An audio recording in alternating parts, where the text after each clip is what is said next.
해외 이슈와 반응을 탐사하는 이슈 탐방대입니다. 영상 유익하셨다면 구독과 좋아요, 알림 설정 부탁드립니다. 긴급한 상황에 직면한 우크라이나 교민들 탈출을 돕는 데 있어 한국과 일본의 상황이 극명히 대조되고 있습니다. 지속되는 러시아의 전쟁 압박으로 인해 결국 세계 각지의 정부들은 우크라이나가 거주하기에 안전하지 않은 나라라고 판단하였습니다. 이에 따라 각국 정부들은 대사관을 통해 우크라이나에 거주 중인 교민들을 탈출시키는 것을 최우선시하고 있는데요. 미국은 전쟁 개입도 생각을 하고 있기 때문에 일찍이 교민들을 대피시킨 상황이었고, 한국 또한 이에 뒤지지 않고 우크라이나에 거주 중인 교민들을 지속적으로 설득하는 과정을 밟고 있습니다. 현재 우크라이나에 거주 중인 대한민국 국민들은 공관원을 제외하고 63명인 것으로 파악되었습니다. 이들 중 선교사가 14명, 유학생이 4명이고 자영업자와 영주권자가 45명인 것으로 파악되었는데요.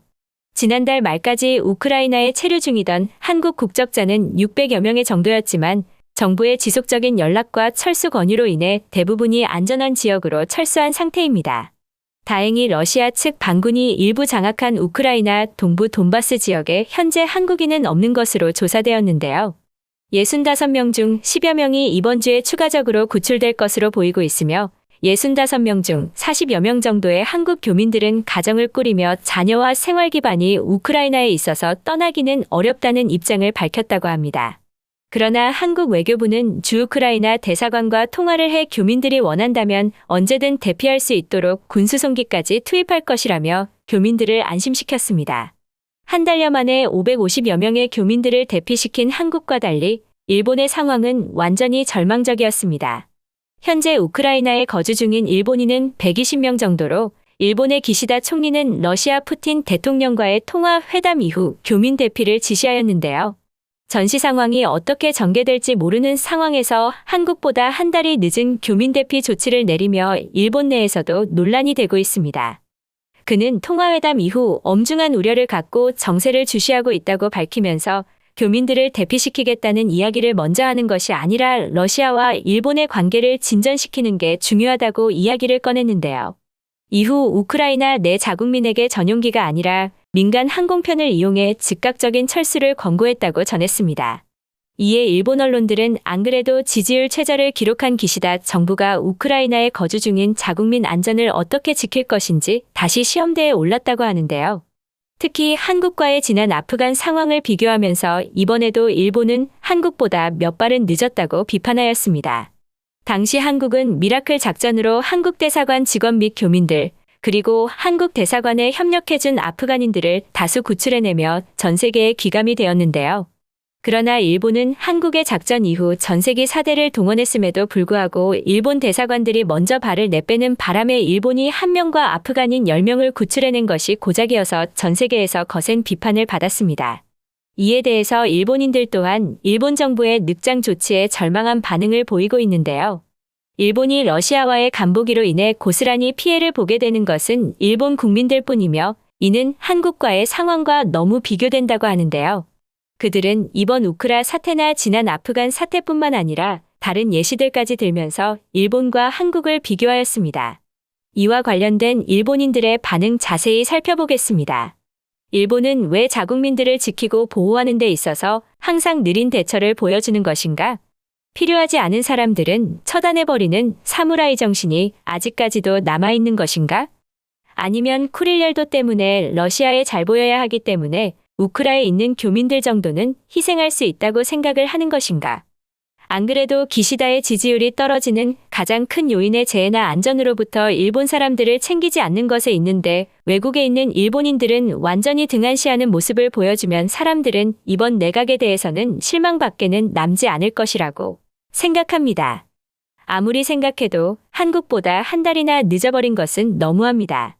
1분 1초가 중요한 것이 전시 상황에서 구출작전인데 한국보다 너무 많은 시간을 써버린 일본이다. 아프간에서는 몇 시간인지 며칠인지 밖에 차이가 나지 않는데 한국은 미라클 작전이라고 불리며 전 세계의 찬사를 받았고 일본은 전용기 4대를 가지고 고작 일본인 1명밖에 구출하지 못해 엄청난 비판을 받았습니다. 그것은 대처 방식이나 시간의 차이도 있지만 대사관 사람들의 사명감도 극심하게 차이가 납니다. 한국은 대사관 직원들이 한국 교민들이나 관련 아프간 사람들을 먼저 구출해주고 가장 나중에 자신들이 전용기에 탑승하여 마무리까지 완벽했지요. 그러나 일본은 교민을 위해야 하는 대사관 직원들이 먼저 탈출하는 바람에 아무런 절차를 모르는 일본인들이 결국에는 빠져나오지 못하는 상황이 되어버렸습니다. 일본에서 사람들을 버리는 것이 한두 번 있는 일은 아닙니다. 당장 최근만 봐도 아프간이 있을 터이지만 바로 전에는 인도에서 델타가 발생했을 때가 있지요. 그때도 한국은 전용기를 파견해서 이주를 원하는 모든 한국인들을 한국으로 긴급하게 대피시켰는데 일본은 아무런 체계가 없는 바람에 인도 거주 교민들에게 알아서 일본으로 대피하라는 지시를 했습니다. 비행기도 뜨지 못하는 상황에서 그런 지시를 하는 것은 사실상 오지 말라는 것과 다름이 없습니다.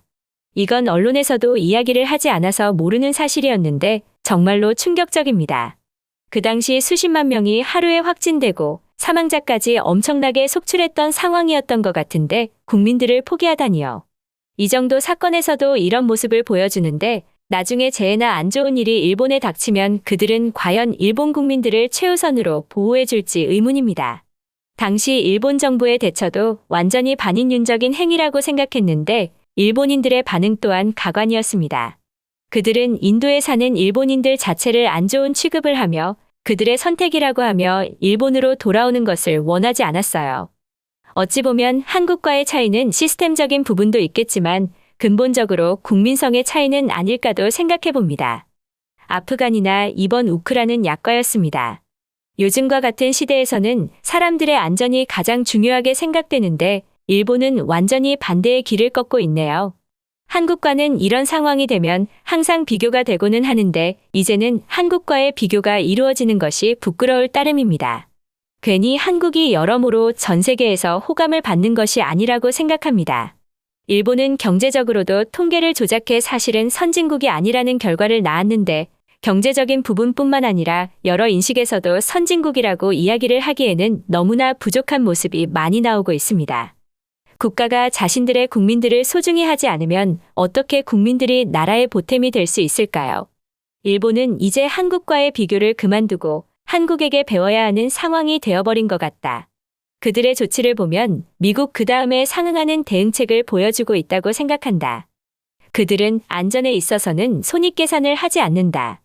일본만이 국제적으로도 그렇고 국내 재해들에서도 피해액과 피해자들의 안전을 저울질하고 있을 뿐이다. 이번 영상은 여기까지입니다.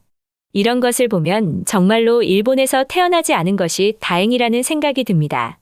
여러 가지 이유로 타지에서 생활하는 한국 국민들이 난처한 상황에 처했을 때 국가가 돕지 않으면 도대체 누가 돕는다는 것일까요? 가정 때문에 우크라이나에 남아있기를 선택한 교민들의 선택도 존중하지만 하루빨리 모든 교민들이 안전한 환경을 마련하였으면 좋겠다는 바람입니다. 시청해주셔서 감사합니다. 더욱 멋진 영상으로 보답하겠습니다.